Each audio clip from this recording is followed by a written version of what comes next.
Sense. Ngayon, kailangan niyong gumawa ng sarili niyong rock moves. Simulan mo, Joachim!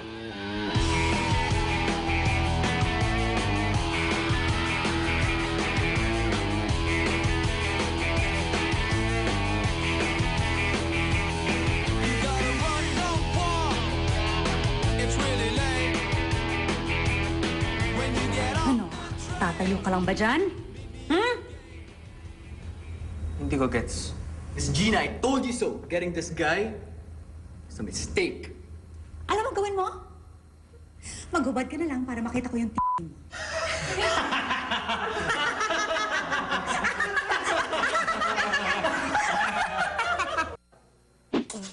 Okay, updates sa ating investigation. Alam nating dalawa na si Alvarez pinatay 2 weeks prior ng pagkalason kay Sunny. At alam natin, Rosemary Joy, na mahal ni Alvarez si Sunny Valencia. So, Rosemary Joy, maraming mapapait damdamin dito sa mundong to. At isa sa pinakamapait, ang inggit. Ang kutob ko, Rosemary Joy, pinatay si Alvarez dahil sa inggit. Hindi kaya? Oo nga. Theory. Tingin ko, may competitor sa puso ni Sunny. May competition. Competition. At sino ang competition sa pagmamahal kay Sunny? Si Sisi! Oo nga. And has there been any attempts on Cece's life recently? Meron nga.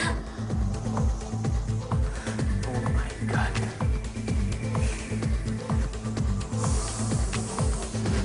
Nakaka-stress to. Kiss muna tayo. Okay! Ikaw na nagsulat para sa akin. Nakakahiya naman.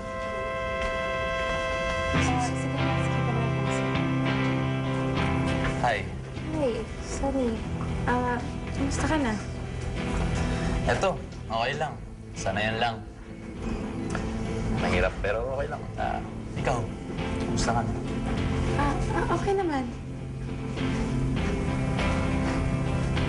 Buti naman yun lang naman ang mahalaga sa akin.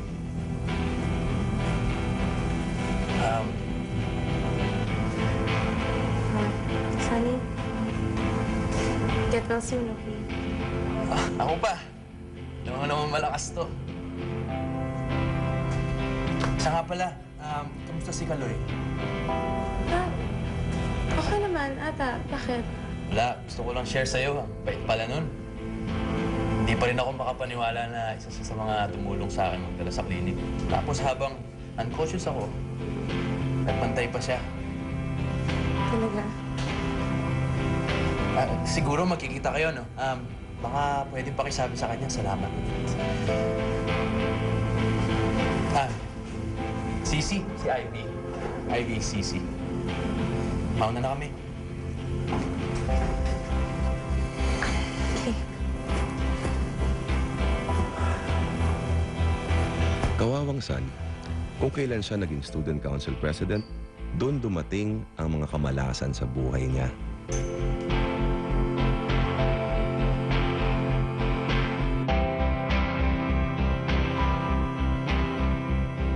Kaya naman, patuloy lang ang pag-imbestiga ni RJ at Sven para naman hindi masyado maging malas ang ending ni Sunny. Okay. Bago kayo pumasok, may mga rules tayo. Una, no direct eye contact. This makes our patients very unstable. Pangalawa, pakiiwan sa akin lahat ng ballpen, lapis, ID, cellphone, phone card, lahat. Ang dami naman nun, pati ID. Ito ang nangyari sa huling nagdala ng ID sa loob. Teka, Dok, sabi mo kanina walang bumibisita dito At ikatlo, bawal ang direct physical contact. Kapag hawakan niyo siya, paalisin namin kayo. Gets? Gets. Okay. Okay, good luck. Eh,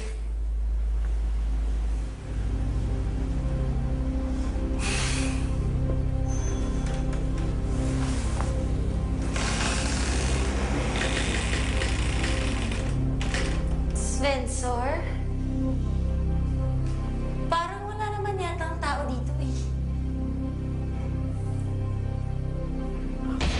wala nga. Anyway, false alarm. Kailangan na lang natin mag-grab ng ibang... Ni. Hey, team! Umupo kayong lahat.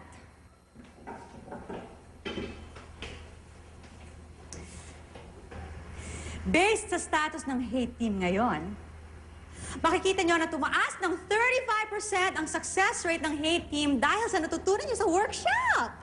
This means that in exactly 2 months and 11 days, aabot ng 3,500 ang members ninyo sa mailing list nyo. And 2 weeks after that, number 2 na ang ilalabas niyong single. Pero wala pa kaming nabubuong kanta. Dennis, huwag mo akong susumbatan ng ganyan. Pwede ba? Ngayon, naisip ko na para tumaas ng another 35% ang success rate nyo, kailangan na nating simulan ipag-exploit ang Pogi Rock genre. Miss Gina, if that's the case, then I think that during gigs, Nix should stay in the back.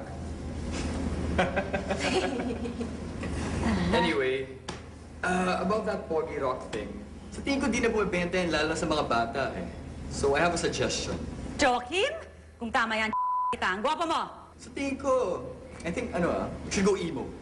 Alam mo, Joaquin, sa totoo lang, pikon na ako sa'yo eh. Don't get me started, Nix. At saka tigil-tigil mo ako sa mga English mo. Kala mo kung sino kang magaling kang hayop ka. Ha? Yan gusto mo? Tumigil na kayo!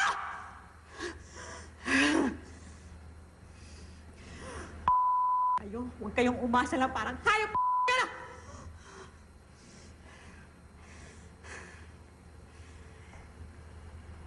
Isa lang ang pwedeng gawin para maayos to. At hindi yan ha? Sayang. Hey, team! Take a knee.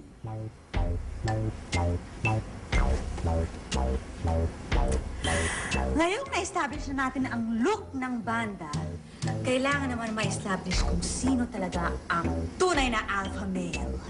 Oh, hello, babes! Kaya naman, Nix, Joaquin, magkakaroon tayo ng guitar face-off! Ano? Kayong dalawa ay maglalaban gamit ang mga gitara ninyo. Kung sino man ang manalo, siya ang magiging tunay na alpha male ng The Hate Team. Miss Gina? Can I join? Barnaby, Yes, ma'am. di ba drummer ka? Yes, ma'am. Ano naman pala eh. Eh kung isaksak ko yung mga drumstick mo sa to! Nix, huwag mo gawin to. Mabait kang tao. Hindi. Kaya ko to. Mga kaibigan, ano magagawa ko para sa inyo? Carl Jr., wala na kaming panahon para sa mga mind games mo. Mind games? Alam namin kung anong ginawa mo at ng table tennis team kay Sisi. Dahil ba ex siya ni Sunny, ang mortal mong kaaway? Simula nung nanalo si Sunny sa eleksyon, wala na akong pakialam sa nangyari sa kanya. So bakit mo hinamp down si Sisi? This doesn't make any sense at all. Sa totoo lang, walang kinalaman si Sunny sa ginawa namin kay Sisi. Eh ano? Mula nung natalo ako sa eleksyon, nag-downward spiral ang buhay ko. Pero, pinangako sa akin ng Seko Sanagang na kapag tinulungan ko